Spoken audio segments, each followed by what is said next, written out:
Cécile a un contrat sur la tête dans la suite de la série Un si grand soleil sur l'antenne de France 3. Dans le courant du mois de septembre 2026, son couple est sur le point de voler en éclats. Cécile a été attaquée une première fois dans les prochains épisodes de la série Un si grand soleil. Quelqu'un lui a tiré dessus dans un parking, mais par chance, Florent était présent et cette dernière a été sauvée in extremis. À la suite de cet incident majeur, des dispositifs ont été pris afin que la juge Alphand soit protégée le plus possible.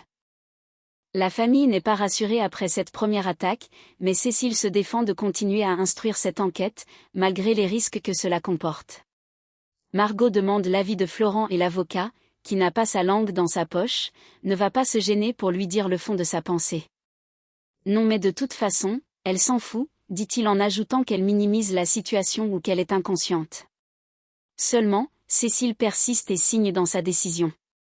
Florent est inquiet et il a bien raison.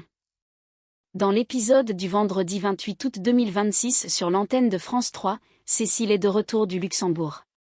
Élise ainsi que le brigadier escortent la juge, mais la voiture de police est piégée. Elle s'exfiltre pour prendre un appel avec le procureur de Montpellier.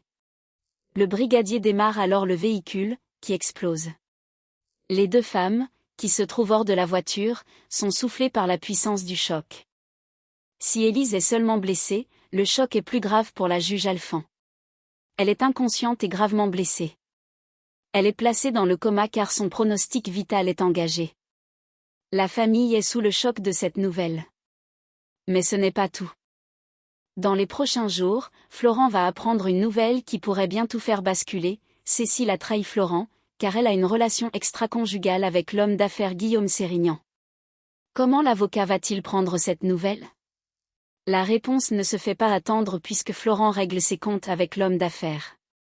Il pète les plombs en le frappant au visage, geste qu'il ne va pas regretter, contrairement à Alain, avec Nicolas, l'amant d'Elisabeth.